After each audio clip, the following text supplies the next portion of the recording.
Hello, this is Alison from Britcent. Today I'm going to read a well-known children's story, although adults also enjoy it too. It's called The Lion, the Witch and the Wardrobe. Here's the introduction.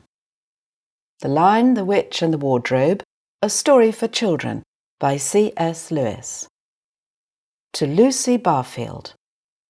My dear Lucy, I wrote this story for you, but when I began it, I had not realized that girls grow quicker than books. As a result, you are already too old for fairy tales, and by the time it is printed and bound, you will be older still. But someday, you will be old enough to start reading fairy tales again. You can then take it down from some upper shelf, dust it, and tell me what you think of it. I shall probably be too deaf to hear and too old to understand a word you say, but I shall still be your affectionate godfather, C.S. Lewis. Chapter 1. Lucy looks into a wardrobe. Once, there were 4 children whose names were Peter, Susan, Edmund and Lucy. This story is about something that happened to them when they were sent away from London during the war because of the air raids. They were sent to the house of an old professor who lived in the heart of the country, 10 miles from the nearest railway station and 2 miles from the nearest post office. He had no wife, and he lived in a very large house with a housekeeper called Mrs. Macready and 3 servants. Their names were Ivy, Margaret and Betty, but they do not come into the story much. He himself was a very old man with shaggy white hair, which grew over most of his face as well as on his head, and they liked him almost at once. But on the first evening, when he came out to meet them at the front door, he was so odd-looking that Lucy, who was the youngest, was a little afraid of him, and Edmund, who was the next youngest, wanted to laugh and had to keep on pretending he was blowing his nose to hide it. As soon as they had said good-night to the professor and gone upstairs on the first night, the boys came into the girls' room and they all talked it over. "We've fallen on our feet and no mistake," said Peter. "This is going to be perfectly splendid. That old chap will let us do anything we like." "I think he's an old dear," said Susan. "Oh, come off it," said Edmund, who was tired and pretending not to be tired, which always made him bad-tempered. "Don't go on talking like that." "Like what?" said Susan. "And anyway, it's time you were in bed." "Trying to talk like mother," said Edmund. "And who are you to say when I'm to go to bed? Go to bed yourself." "Hadn't we all better go to bed?" said Lucy. "There's sure to be a row if we're heard talking here." "No, there won't," said Peter. "I tell you, this is the sort of house where no one's going to mind what we do. Anyway, they won't hear us. It's about 10 minutes' walk from here down to that dining room, and any amount of stairs and passages in between." "What's that noise?" said Lucy suddenly. It was a far larger house than she had ever been in before, and the thought of all those long passages and rows of doors leading into empty rooms was beginning to make her feel a little creepy. "It's only a bird, silly," said Edmund. "It's an owl," said Peter. "This is going to be a wonderful place for birds. I shall go to bed now. I say, let's go and explore tomorrow. You might find anything in a place like this. Did you see those mountains as we came along? And the woods? There might be eagles. There might be stags. There'll be hawks." "Badgers," said Lucy. "Snakes," said Edmund. "Foxes," said Susan. But when next morning came, there was a steady rain falling, so thick that when you looked out of the window, you could see neither the mountains nor the woods, nor even the stream in the garden.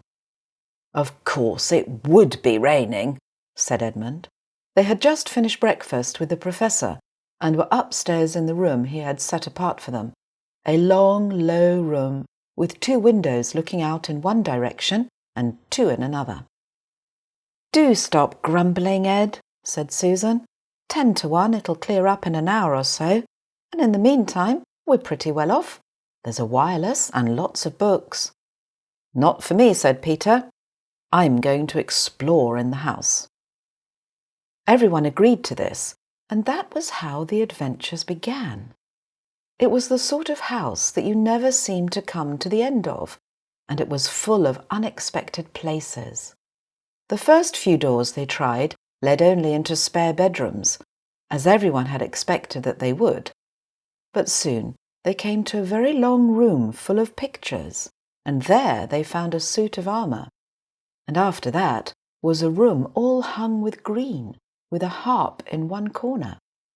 And then came 3 steps down and 5 steps up, and then a kind of little upstairs hall and a door that led out onto a balcony, and then a whole series of rooms that led into each other and were lined with books, most of them very old books, and some bigger than a Bible in a church.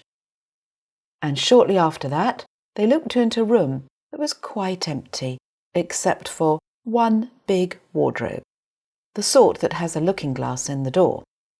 There was nothing else in the room at all, except a dead blue bottle on the windowsill. "Nothing there," said Peter. And they all trooped out again, all except Lucy. She stayed behind because she thought it would be worthwhile trying the door of the wardrobe, even though she felt almost sure it would be locked. To her surprise, it opened quite easily, and 2 mothballs dropped out. Looking into the inside, she saw several coats hanging up, mostly long fur coats. There was nothing Lucy liked so much as the smell and feel of fur. She immediately stepped into the wardrobe and got in among the coats and rubbed her face against them, leaving the door open, of course, because she knew that it is very foolish to shut oneself into any wardrobe. Soon she went further in and found that there was a second row of coats hanging up behind the first one. It was almost quite dark in there, and she kept her arms stretched out in front of her so as not to bump her face into the back of the wardrobe. She took a step further in, then 2 or 3 steps, always expecting to feel woodwork against the tips of her fingers, but she could not feel it. "This must be a simply enormous wardrobe," thought Lucy, going in still further and pushing the soft folds of the coat aside to make room for her. Then she noticed that there was something crunching under her feet. "I wonder, is that more mothballs?" she thought, stooping down to feel it with her hands. But instead of feeling the hard, smooth wood of the floor of the wardrobe, she felt something soft and powdery and extremely cold. "This is very queer," she said, and went on a step or 2 further. Next moment, she found that what was rubbing against her face and hands was no longer soft fur, but something hard and rough and even prickly. "Why, it's just like branches of a tree!" exclaimed Lucy. And then she saw that there was a light ahead of her, not a few inches away, where the back of the wardrobe ought to have been, but a long way off. Something cold and soft was falling on her. A moment later, she found that she was standing in the middle of a wood at night time, with snow under her feet and snowflakes falling through the air. Lucy felt a little frightened, but she felt very inquisitive and excited as well.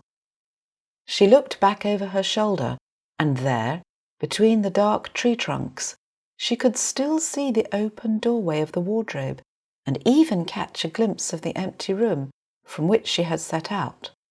She had, of course, left the door open, for she knew that it is a very silly thing to shut oneself into a wardrobe. It seemed to be still daylight there. "I can always get back if something goes wrong," thought Lucy. She began to walk forward, crunch, crunch, over the snow and through the wood towards the other light. In about 10 minutes, she reached it and found that it was a lamppost. As she stood looking at it, wondering why there was a lamppost in the middle of a wood and wondering what to do next, she heard a pitter-patter of feet coming towards her. And soon after that, a very strange person stepped out from among the trees into the light of the lamp-post. He was only a little taller than Lucy herself, and he carried over his head an umbrella, white with snow. From the waist upwards he was like a man, but his legs were shaped like a goat's. The hair on them was glossy black, and instead of feet he had goat's hoofs. He also had a tail, but Lucy did not notice this at first, because it was neatly caught up over the arm that held the umbrella, so as to keep it from trailing in the snow. He had a red woolen muffler round his neck, and his skin was rather reddish too.